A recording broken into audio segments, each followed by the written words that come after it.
مئات الدنانير الذهبية التي تعود للدولة الفاطمية وتاريخها يرجع إلى أكثر من 1000 سنة أخرجت من باطن البحر الأبيض وكأنه لم يمضي على وجودها زمن طويل. خبراء الآثار الإسرائيليون يقومون بترقيمها ومعاينتها، فالدنانير وأرباع الدنانير المصنوعة من ذهب بعيار 24 قيراطا والبالغ عددها نحو 2000 قطعة وجدت لماعة براقة، ما عدا بعض الشوائب التي لم تؤثر على جمالها وقيمتها. ففي إطار كل قطعة تاريخ صكها واسم الخليفة الفاطمي، إضافة إلى مكان صكها وهو صقلية جنوب إيطاليا، والتي كانت جزءا من الدولة الفاطمية في ذاك الوقت.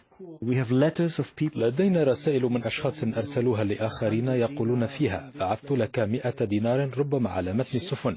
هذا أحد السيناريوهات، وربما تكون هذه أموال الحاكم التي يدفعها لجنوده.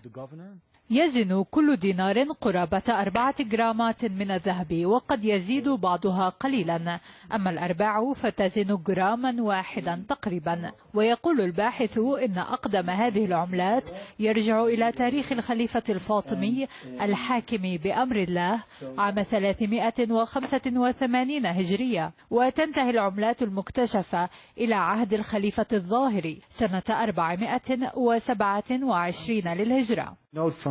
ما نعرفه هو أنه في مطلع القرن الثاني كانت خزينة الدولة الفاطمية مليئة بنحو 12 مليون دينار. الفاطميون كانوا حكاما أثرياء للغاية وحكموا إمبراطورية ضخمة.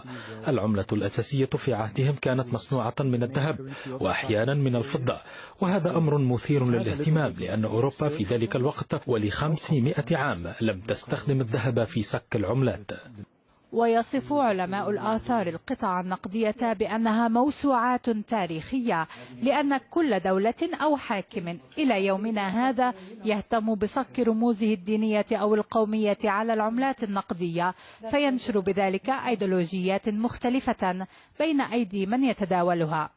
الجملة الأكثر وضوحا التي استطعت قراءتها على هذه القطع تقول: لا إله إلا الله، محمد رسول الله، علي ولي الله.